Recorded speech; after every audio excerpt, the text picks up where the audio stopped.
сказка. درخت‌ها را ببینید چه خیلی غلدگه برف با تمام هستیش های اینا نگاه کنید چه خیلی با زیبایی.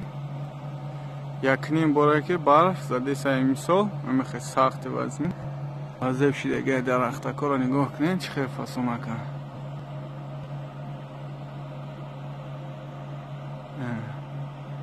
сказка джунглей.